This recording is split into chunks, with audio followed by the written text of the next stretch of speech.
So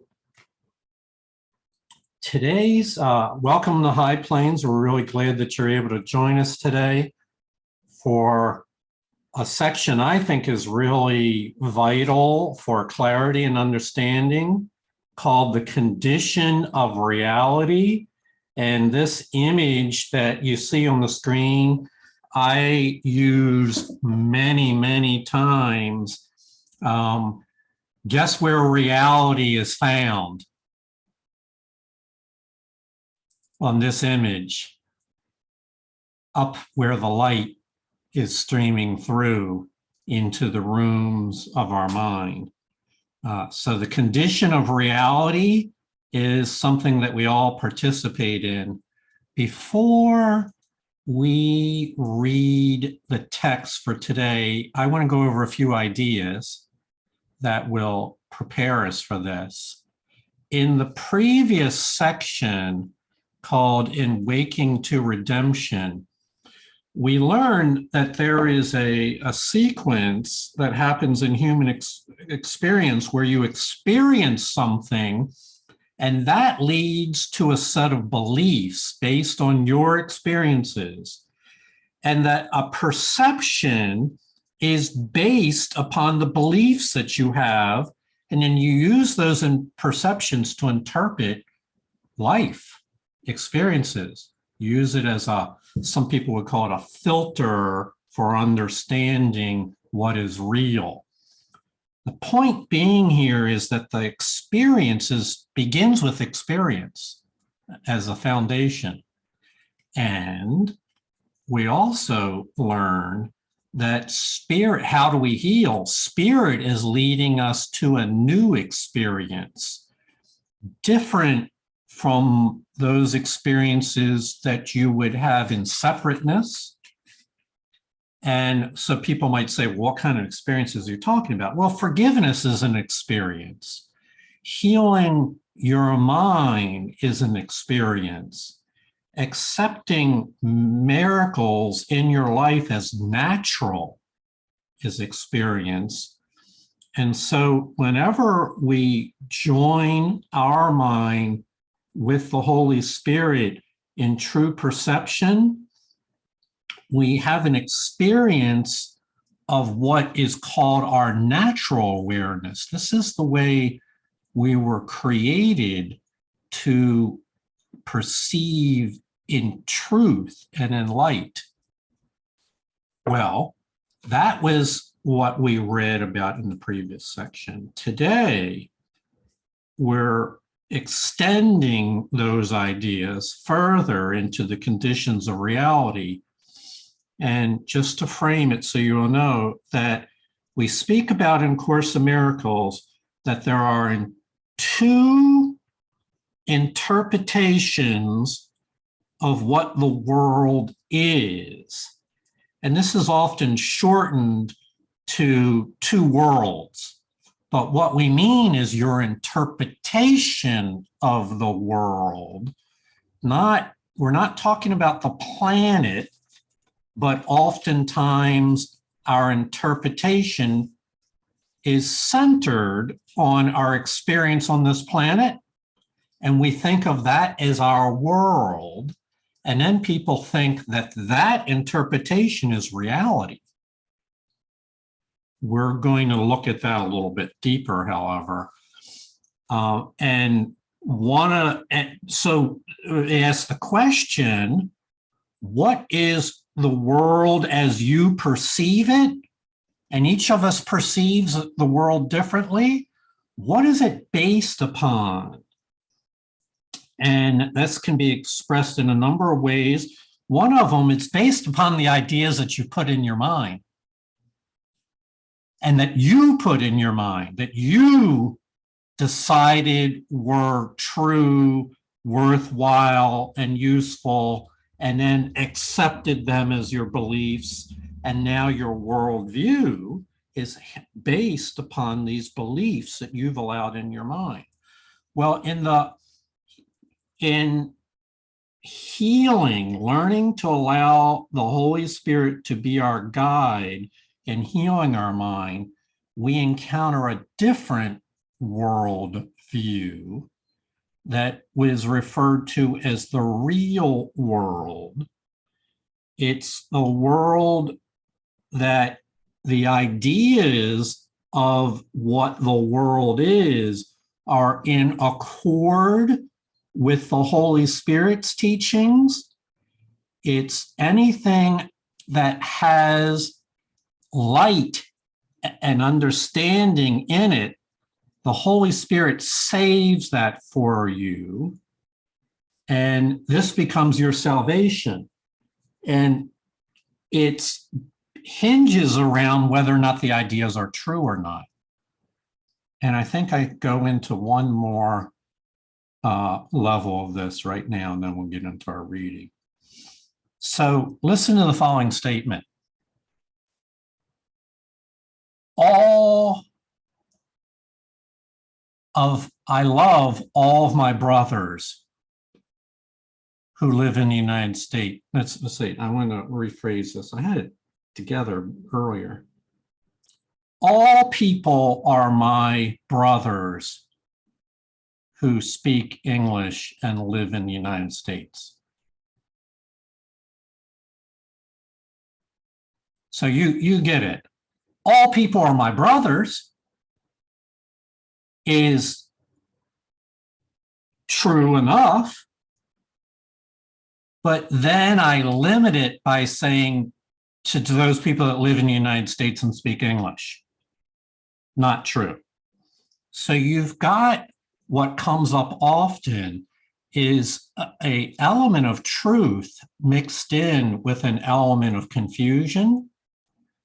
Well, the Holy Spirit's task is to help us with that so that we can, in our minds, she will distinguish between the parts that are true and the parts that are not true. And then we can choose again. You say, you know what? People speaking English and living in the United States has nothing to do with them being my brother or not. I let that part go.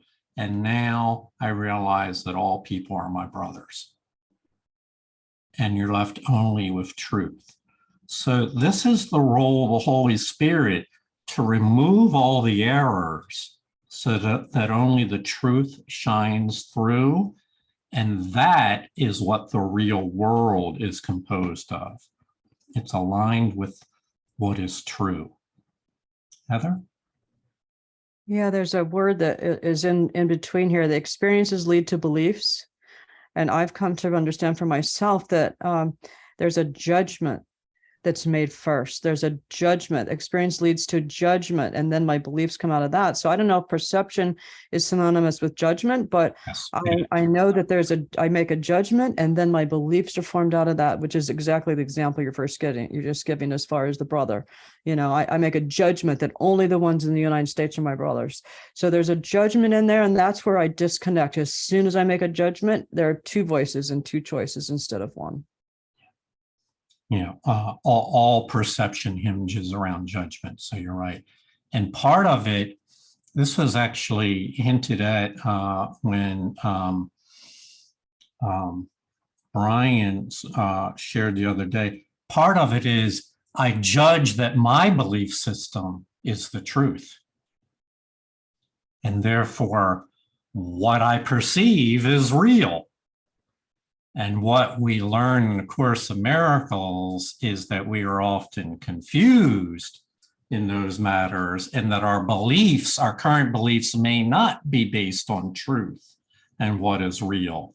And so we have to begin again and correct our beliefs. And we can't do that without having the new experiences that, I was going to use the word prove, new experiences that testify to us. I've had that experience. I know this to be real and true. Kathy?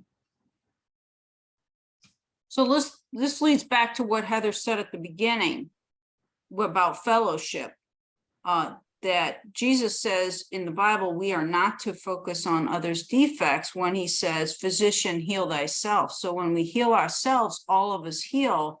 In Luke 4:23, It's all connected. This is all the same idea. Focus on yourself and forgive yourself first, and then that leads to the others. Then you perceive truly. Yes, indeed. Otherwise, you perceive through your own corrupted filters. Okay, so with that as a background, we go into our reading today, and David W. has agreed to be our reader. Thank you, David. Good morning, fellow passengers. 7, the condition of reality. The world as you perceive it cannot have been created by the Father, for the world is not as you see it. God created only the eternal, and everything you see is perishable. Therefore, there must be another world that you do not see. The Bible speaks of a new heaven and a new earth, yet this cannot be literally true, for the eternal are not recreated. To perceive anew is merely to perceive again, implying that before, or in the interval between, you were not perceiving at all. What then is the world that awaits your perception when you see it?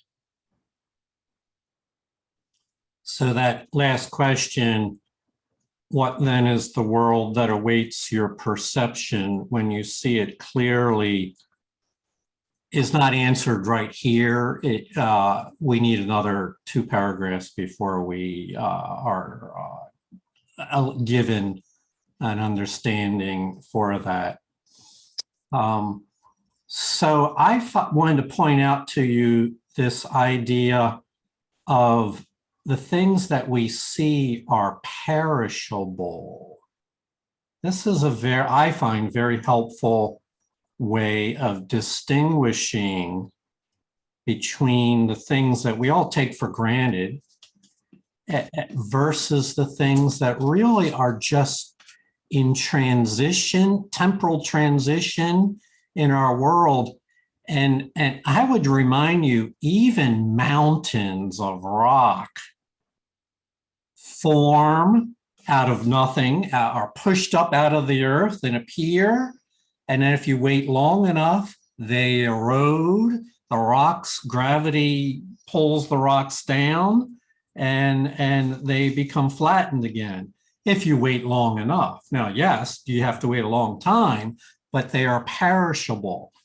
And so that begs the question of the non-perishable. What experiences in this world can we have with things that are non-perishable? And they're not things. It turns out that many ideas are non-perishable. The idea of the joint will of the sonship is non-perishable. It goes on forever and ever and ever. So our focus on this section is to perceive anew, to perceive again, realizing that the belief systems we used previously for basing our perceptions on, where did we acquire those belief systems? Most people can't answer that question. Where did you acquire the belief about what you are? Where did you acquire your belief about what love is? Or what it means to be happy? The truth is, we just kind of got it hither and yon. It just kind of emerged largely based on our experiences in the era we live in, the culture that we were born into, the languages we speak. It just kind of worked its way in. And the Course of Miracles helps us to understand that during that time, we weren't really perceiving truthfully at all. We were perceiving through a mishmash set of beliefs. And in fact, one of the reasons why there's so much conflict in the world is each one of us has our own mishmash of beliefs, therefore our own interpretations and perceptions. And we wind up arguing with each other as to who's perceiving correctly, when if you understood what's being taught here, it's inevitable that those perceptions would not be in perfect accord, that they would be based on a mishmash of beliefs, that people would disagree with one another. So for this, we need a solution, a way out, a way that brings harmony and peace and allows us to realize that we're in this together. We're going to get to that. Susie? I have such a great experience of this for me. And, you know, I'm in Madison, Wisconsin, and I'm with David's family. And his sister's house, it was my immediate perception and worldview and judgment. She lives entirely different than me. A lot of you guys were at my house. It's pretty clean and neat and sparse, and her house is the antithesis of mine. And I noticed my judgments, as Heather said, right away, you know, coming up. And then it was a miracle, really, because it was a complete shift. I was able to use the course immediately and say, oh, that's who makes the way I live right. Or, you know, it's like everybody lives differently, and really it's just about love. And it was an immediate shift, and it wasn't like I was white knuckling trying to shift, you know. It was like, there's so much love in this house, and the way they cook, and there's so much joy, and I could learn a lot from this house, but not if I stay in my negativity judgment. And then, like you said, come to the table with negativity. It's just like that, you know, my behavior does affect everybody's behavior. So instead of coming with that, oh my God, negative ego, you know, come with a lot of love and notice the love and joy that they all have. And it was just an amazing experience, and everything shifted for me, which of course then had it shift for probably everybody else, because I didn't have to deal with my negative ego. And it's just so true. Like, who told me all that? Like, who told me, you know? And I was able to use all of those tools, and it was made the experience just so, only love is real, right? So this just ties into exactly the experience I've been having for like a week, and it's pretty powerful and amazing, you know? So I just wanted to share that. Yeah. Thank you for that testimony. All right, so we have two questions that were being raised here. One, what is the non-perishable? How can we recognize that? And the other is, what is the world that awaits your new perception? David? Every loving thought that the Son of God ever had is eternal.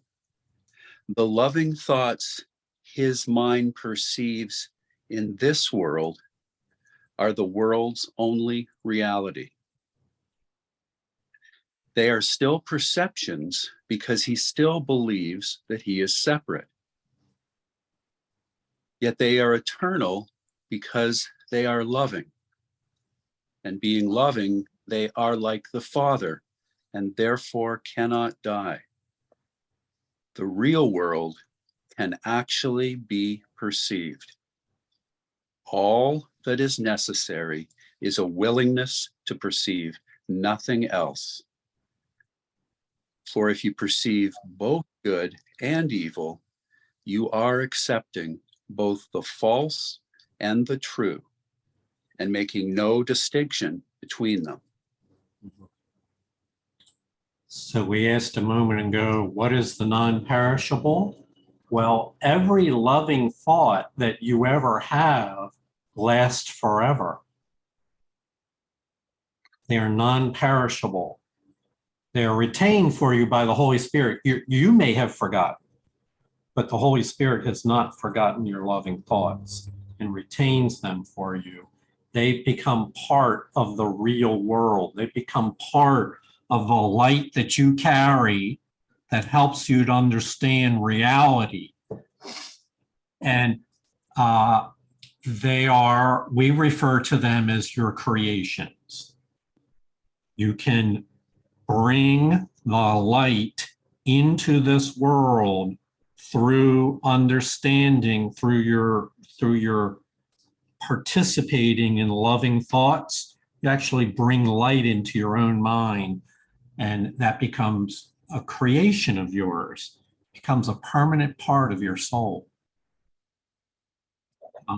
And at the extreme level of healing, when healing is in its final phase, the real world can be perceived completely.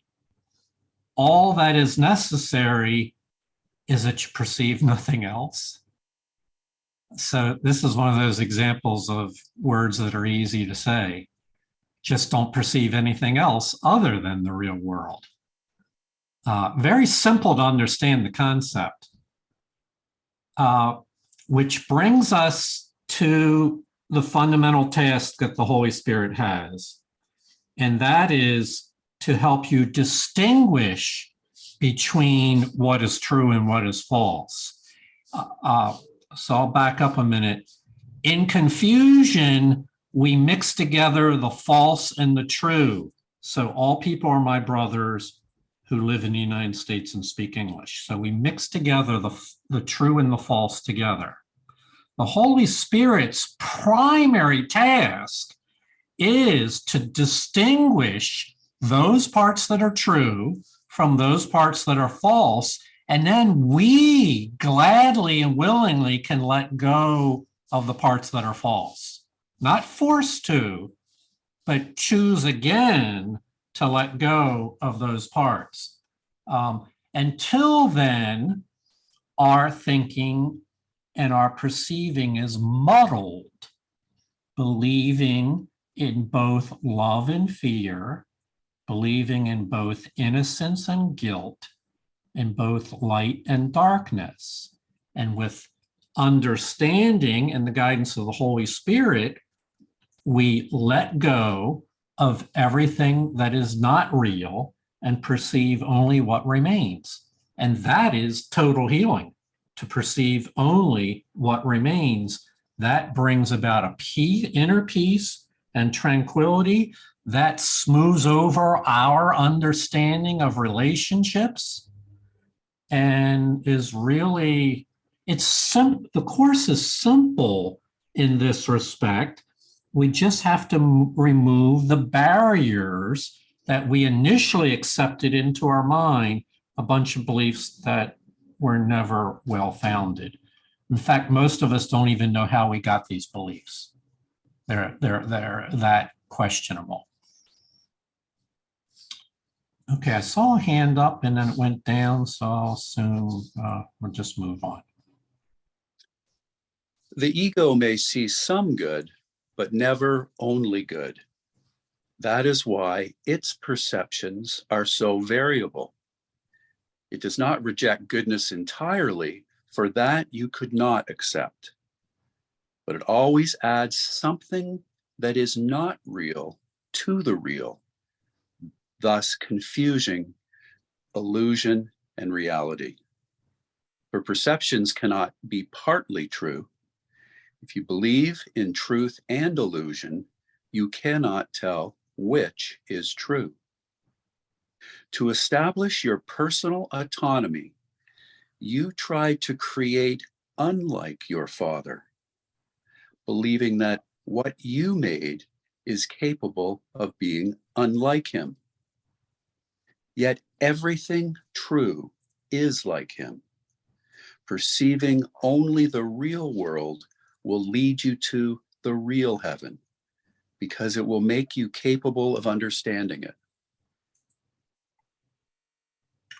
So in the first paragraph, one of the questions that was put out there was, what is the world that awaits your perception when you see it? What is this promised real world about? And now we have a more of an understanding there that it contains only the components that are true, that the Holy Spirit is able to separate out all that is not true, and that it leads us in the direction of heaven through the method of understanding.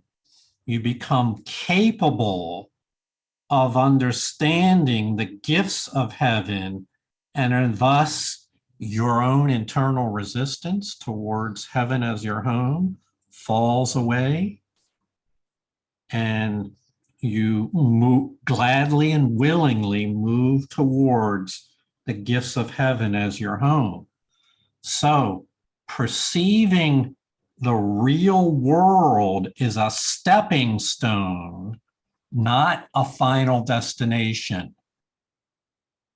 It is, in time-space language, the real world is an experience of time and space, which is far better than the hell of the ego, but it is still a stepping stone towards the final destination. Okay. Oh, and so that's our goal. That's what the process is. There's a counter narrative you should be aware of. This is the game the ego plays. This is the game that drew many of us in unwittingly. We were innocent, didn't know any better. And that is to establish our own personal autonomy that states, I'll decide what's true for me. I'll be the one to judge what is true and what is meaningful. And I'll do that independently. I'll be autonomous. With no reference to spirit guidance or the plan of creation, I'll forge my own path of truth, believing that what you made is capable of being different from the creator. So we want to be aware that arrogant self-assertion of myself as the judge of truth, that's the clothing, that's the philosophy of the ego. Sandra? Yes, the lesson today was beautiful because the question I asked myself is, what is the world and who am I in this world? What is my identity in this world? And the lesson today says that my identity is secure, lofty, sinless, glorious, great, beneficent, free from guilt, and it lights the whole world. So that's what I want to hang on to. If I'm that in this world, if that's my identity in this world, then I'm not really connected to this world. I'm complete. Yeah. Yeah, sometimes that has been expressed as being in the world, but not of the world. Yes, you're not really sourced. Your being certainly does not come from this world, although it would seem that we're passing through this brief experience here. Okay. We'll go on. The perception of goodness is not knowledge, but the denial of the opposite of goodness enables you to recognize a condition in which opposites do not exist. And this is the condition of knowledge. Without this awareness, you have not met its conditions. And until you do, you will not know it is yours already. You have made many ideas. I tell you that what, you- David, let's pause there and we'll pick that up again in a moment. Thank you. Thank you. So, because there's the words are right here on paper, but without understanding, in the absence of understanding, they're just words on paper. They have no meaning. Jeff and I were talking about before class about the importance of making it understandable to you so that it's no longer fuzzy and vague and obscure, but it begins, the light begins to dawn on your mind. So, and in this reading right here is the essence of the material today. So we want to understand it. So perceiving goodness is a type of perception. It's not, knowledge is an eternal experience. Perception is an experience of time and space.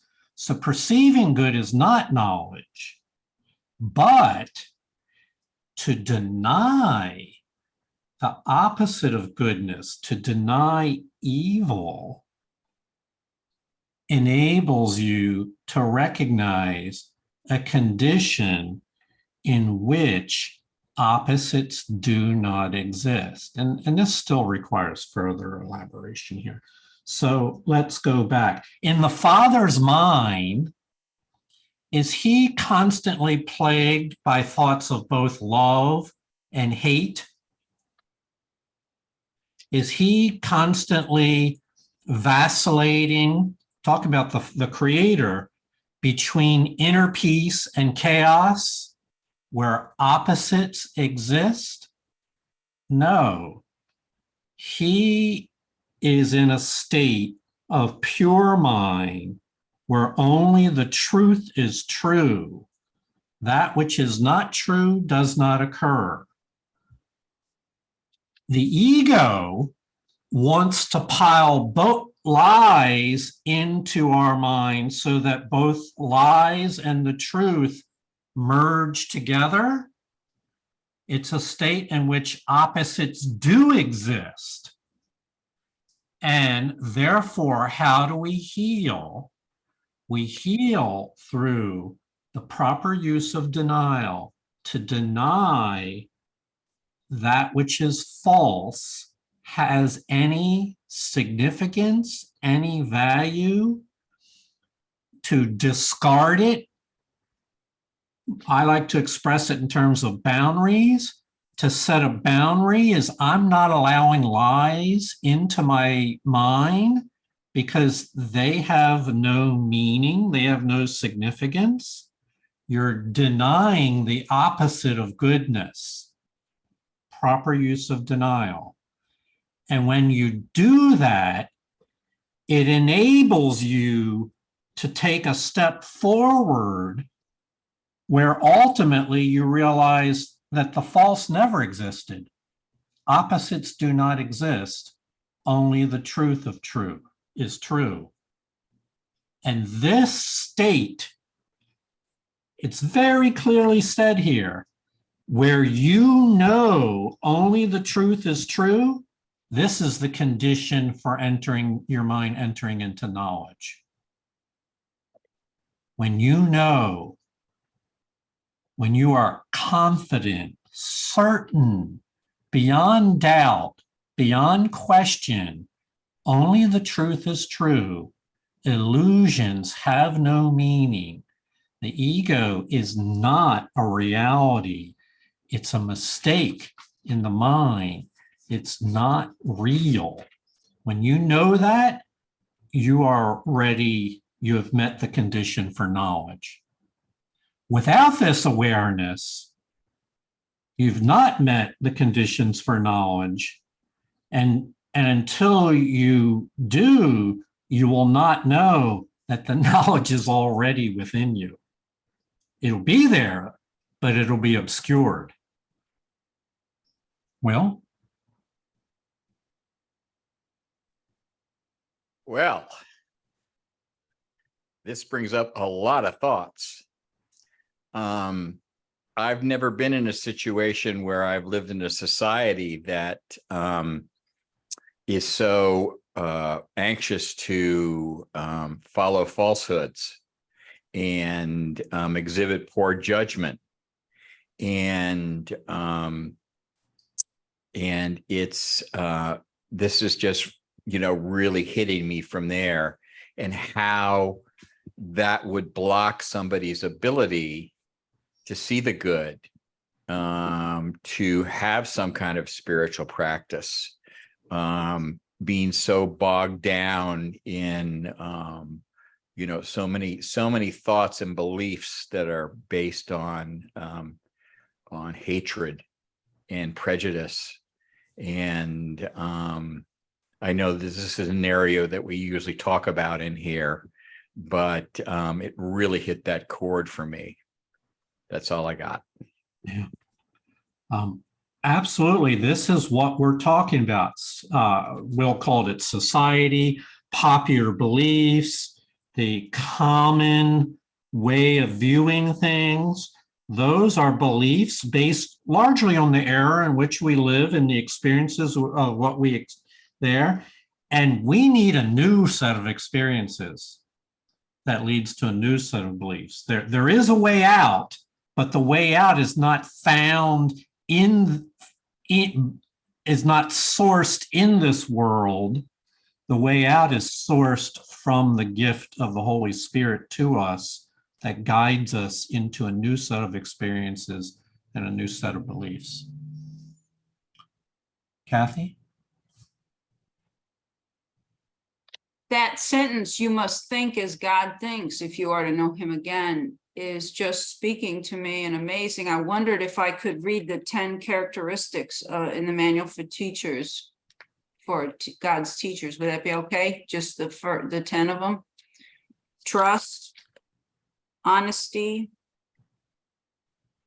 flip the page, tolerance, gentleness, joy, defenselessness, generosity, patience, faithfulness, and open-mindedness. Yes, and as you know, Kathy, they all hinge upon the foundation of trust. Yes. So the condition of knowledge, which is the state where your mind enters into union with the one mind, is where you begin to think with the one mind. It's not a coercion. It's, a matter of fact, it's already within you now, but you won't know it until you've met its conditions. The knowledge of God's one mind is within you now, but it is obscured when we are fixated on a paradigm of perception, which is ultimately just a series of interpretations based on beliefs. And so 3 stages in A Course in Miracles: false perception, ego state; true perception, fostered by the Holy Spirit. True perception is a stepping stone to the final state, which is of knowledge, fostered by creation itself. Susie?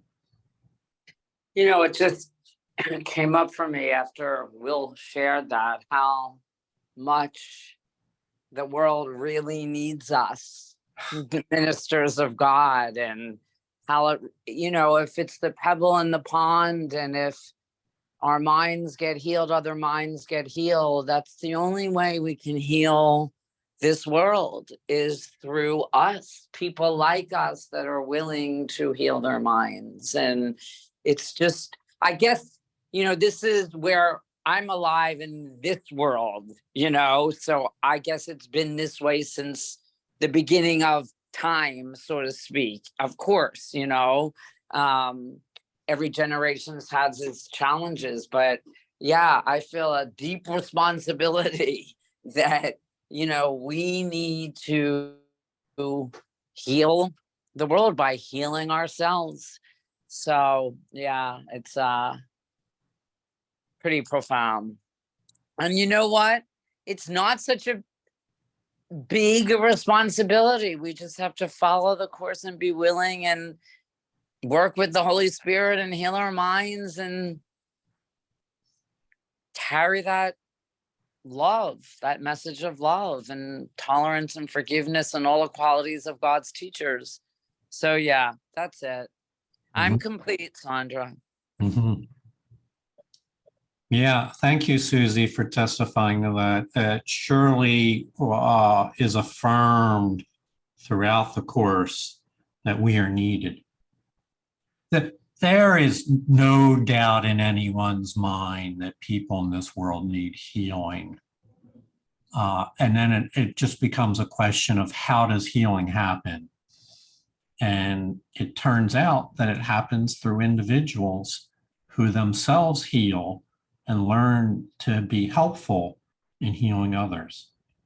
It's actually a wonderful process of receiving and giving, receiving healing from the Holy Spirit and then giving it to our brothers. And then as a result of teaching peace, we have peace for ourselves. It's really a perfectly designed plan.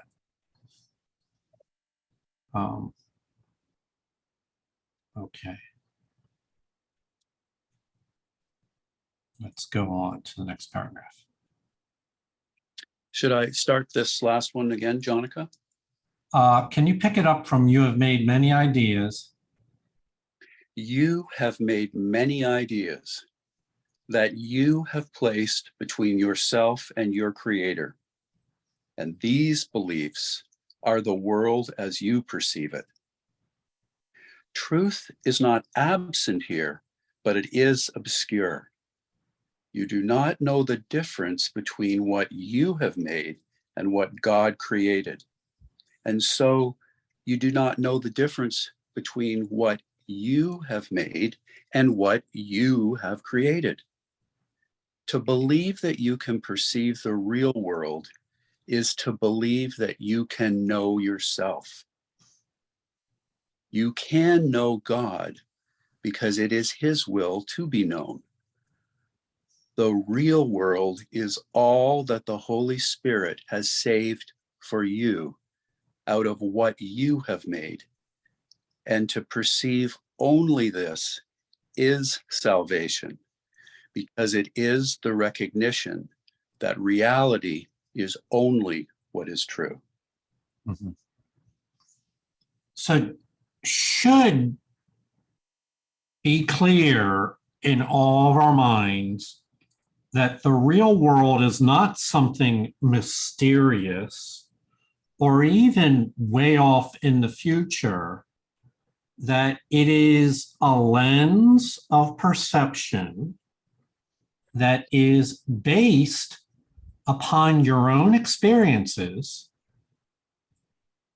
but a particular set of experiences based upon the perceptions that the Holy Spirit has saved for you, meaning she finds light and truth and value in those perceptions. So every true perception that you ever have, she will save forever for you. And that becomes the real world.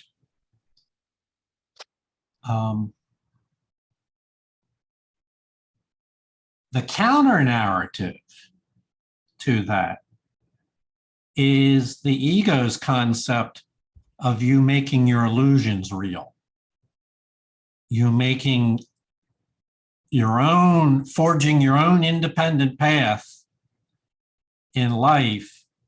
And so it says we've made many ideas that we have placed into our own mind, between our mind and the Creator's mind. These are obstacles. And come back to that, the idea of obstacles, and that those are ideas or beliefs form the world as we perceive it. It's truth is not absent, but in the presence of these ideas, truth is obscured. And so this is everything about the Course of Miracles, is to remove the obstacles to the awareness of love's presence. And where did those obstacles come? You have made many of the ideas that you placed between yourself. You have made many ideas you've placed between yourself and your Creator, and these are the obstacles. So we gave, and earlier in chapter 2, they talk about this as an ego task of self-authoring. I'm going to be the author of my own life, independent and separate from any other Creator guidance. And I'm going to place these ideas in my mind, fill myself with ideas of my own making, of illusions that I wish to be real, and they will become my world. And this, as we know, can be very convincing, very powerful. This is, in fact, the basis for people's perceptions. It may be entirely based on confusion, but it is the basis for their perceptions. And so again, how do we get out of that counter narrative? We need the Holy Spirit to help us distinguish between the difference between what we have made and what is shared between ourselves and the Creator. For in other words, to distinguish between the illusions that we thought to be true and those experiences that the Holy Spirit, or perceptions that the Holy Spirit saw truth in. That distinction, to know that difference, that is the basis for healing.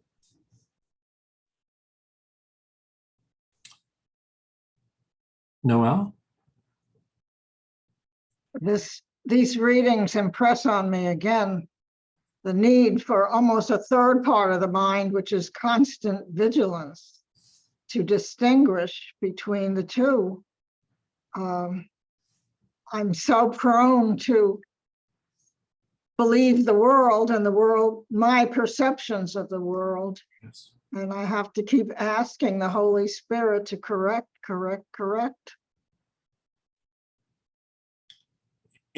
It's interesting. You suggested the idea, Noel, of a third part of the mind, a part devoted to vigilance and paying attention, staying awake. How helpful that would be. I've often berated myself for forgetting and not having that function. What the Course would lead us to believe is that we're going to have to develop that with the tools we've got. And this is, again, comes back to mind training, that we just need to condition and train under the guidance of the Holy Spirit, our minds, so that part of it is not lost in the societal perceptions, popular beliefs, that doesn't get caught up all in that, but part of our mind remains conscious that we are contributing to the perceptual system that we're using.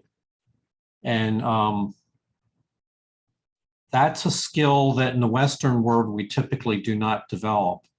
It's not encouraged. It's not, most of us are beginning that journey and don't have decades of practice in training the mind to pay attention, to be aware, to not forget.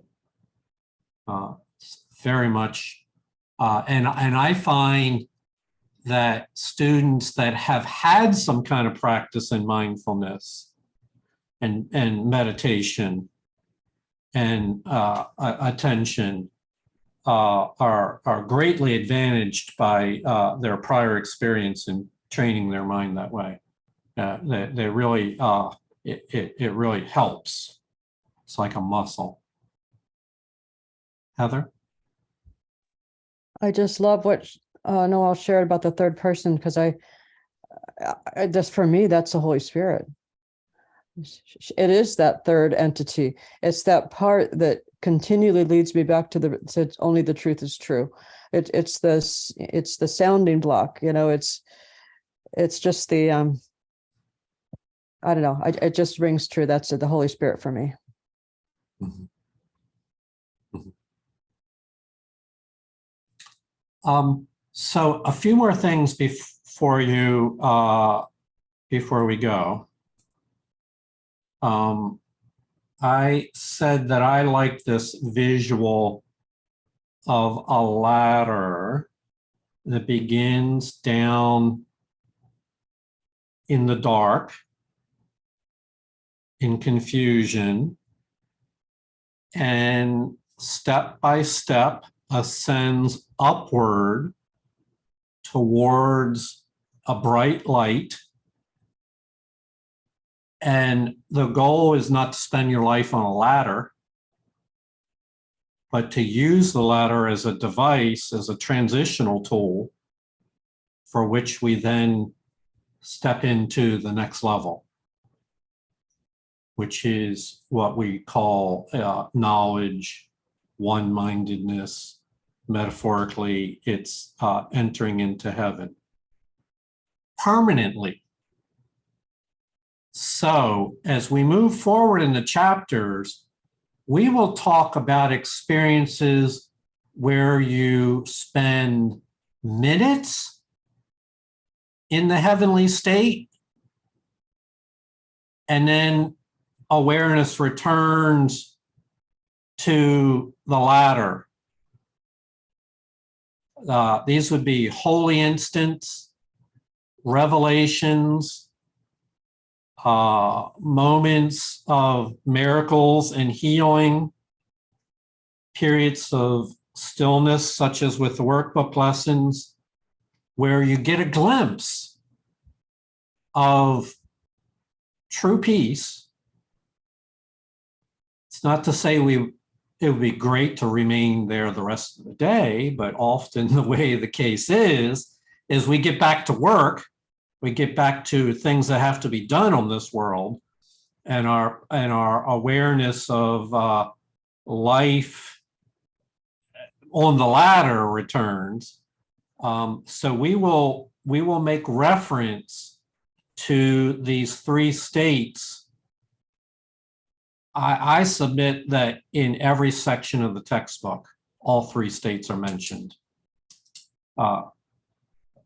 I've not yet found a section in the textbook that doesn't make reference to all three states. If you're looking for them, you'll find it. David, I wanted to read one more paragraph, which is in the next section. This is a preview of the next section.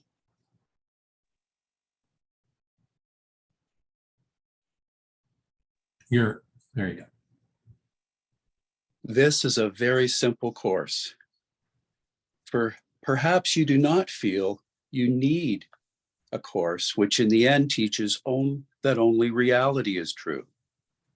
But do you believe it? When you perceive the real world, you will recognize that you did not believe it. Yet the swiftness with which your new and only perception will be translated into knowledge will leave you but an instant to realize that this alone is true. And then everything you made will be forgotten, the good and the bad, the false and the true. For as heaven and earth become one, even the real world will vanish from your sight. The end of the world is not its destruction, but its translation into heaven. The reinterpretation of the world is the transfer of all perception to knowledge. So it's a journey where initially at the bottom of the ladder, we believe that is reality. And that's our experience. And we believe illusions are real. And with the guidance of Holy Spirit, we step forward at our own pace to go up the ladder, where we start to be taught that only reality is true, that our own perceptions of the past are not to be trusted. And as it says here, when you perceive the real world, then you will recognize that before you didn't believe that only reality is true. So it's a change of mind. It's a new perception. It was there before, but not being used by you or I because we didn't grasp these things yet. And that real world puts us into a position where we can meet the conditions of knowledge, which is that we realize only the truth is true, that which is false. There are no opposites. There is only one creation and one reality. And having done that, we're ready to be translated into knowledge. And it indicates that this happens fast in the context of a lifetime of experience. The transition is quick and everything changes. Heaven and earth become as one. And so we're talking about entering into knowledge. And then the real world, which was only transitory, was only an experience on a ladder, will vanish from your sight.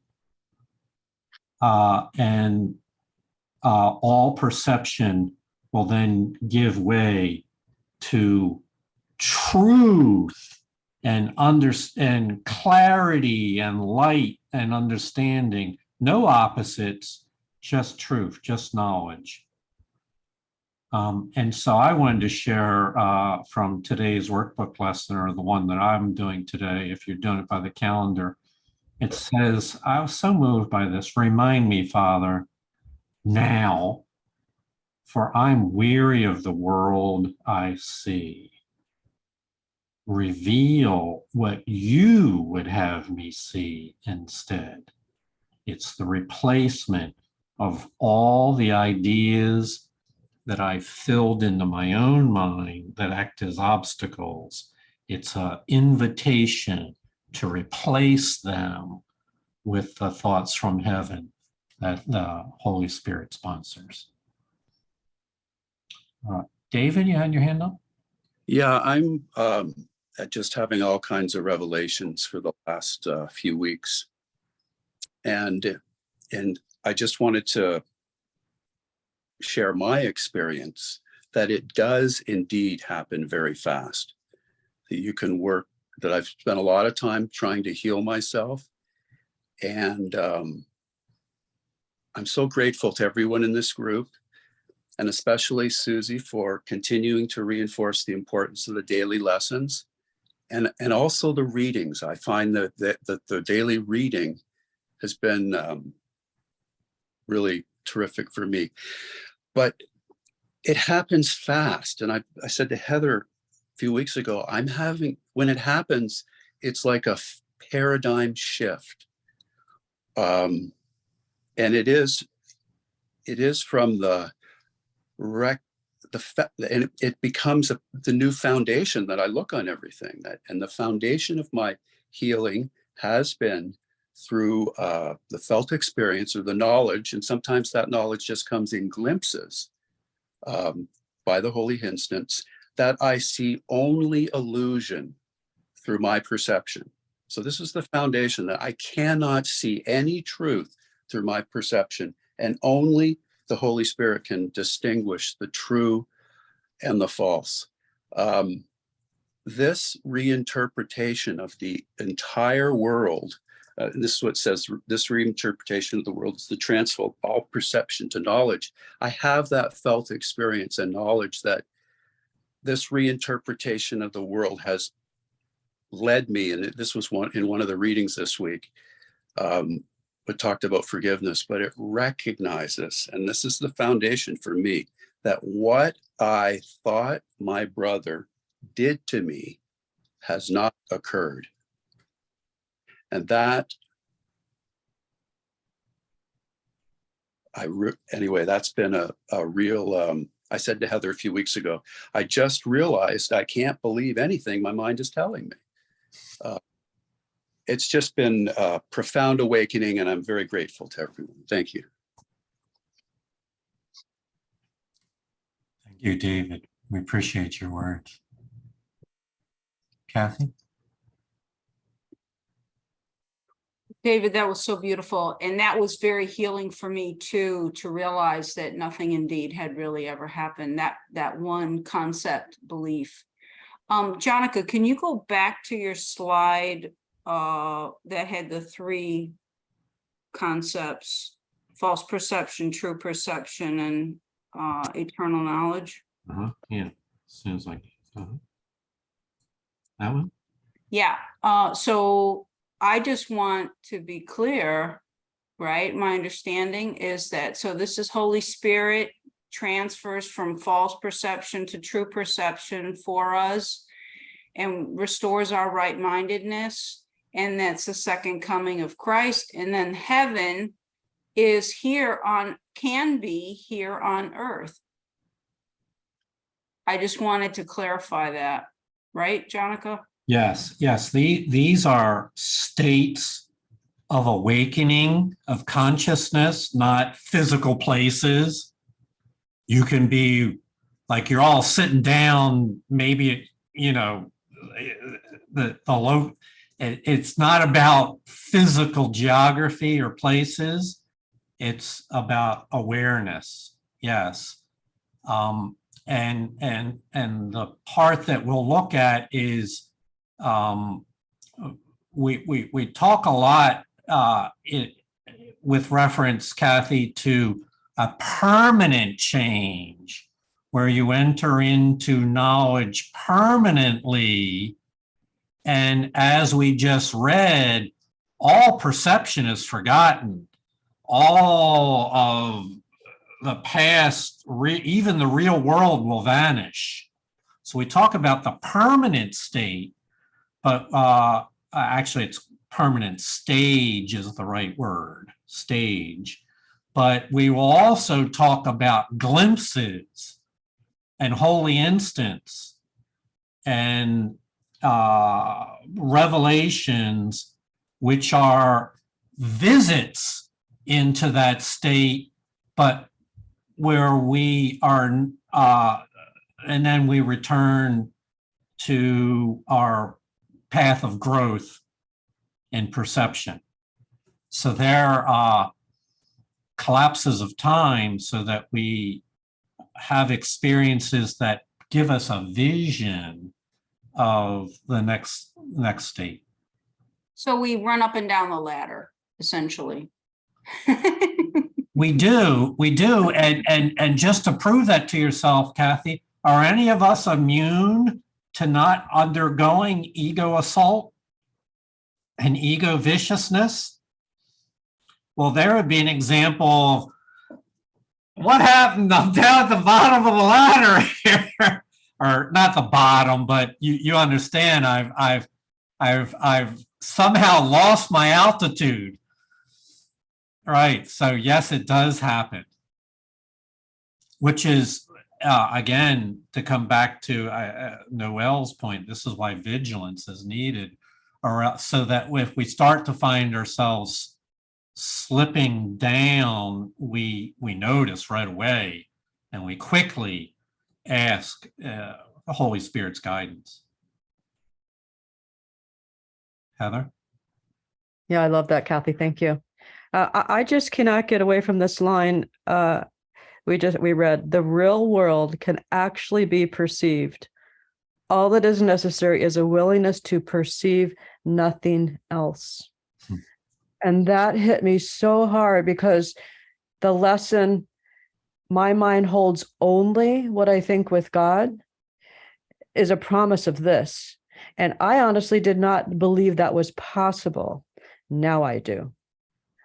If there's nothing else in my mind will think only what it thinks with God. And that is just such an exciting idea, that's what's at the top of the ladder. I can't wait. I'm all in. I want only more of this. Lovely. Thank you. Susie? Yeah, that's exactly like David helps me so much, David, when you said like nothing that I think on my own is true. Nothing, absolutely nothing. Only if I'm thinking with God or the Holy Spirit or whatever. And it's actually a relief, because I don't want to fight it anymore. I don't want to have these feelings that Mary's kitchen is dirty and blah, blah, and all that baloney. Like, I just want to, like Heather said, give me more. And it's just a great recognition to know nothing I think is real on my own, period. So thanks. Thank you. Noel? When this visual was up again of the ladder, I had a moment of seeing a rope. I'm on the ladder. Here's a rope from the Holy Spirit who's holding it for me. And as I slip, the Holy Spirit pulls me back up again. Nice. Actually, it's interesting. I don't have it with me, but that image is based on a 15th century painting that had, in the mythology of the time, had little demons lassoing people and pulling them off the ladder. So I'm not using that version of it, but that was what it was premised on. And then we upgraded to kind of a modern imagery and all. But yes, ropes are involved on both sides. A golden rope. Oh, golden rope. Okay, right, a holy rope. Lovely. See, this is so much fun. What a delight, your testimonies today of glimpses and healing. Thank you for all of that. Thank you for having the courage to step off of the bottom rung of the ladder and believe in spirit guidance, helping us to ascend up there. I honor the divine within you. Namaste. Namaste. Love you all. Peace and love. See you. Thanks, everybody. soon. Thanks, David. Bye. Thank you all so much. Thank you, Janica. Thank you, David. Thank you, everyone. Thank you. Thank you, David, for reading. Very good.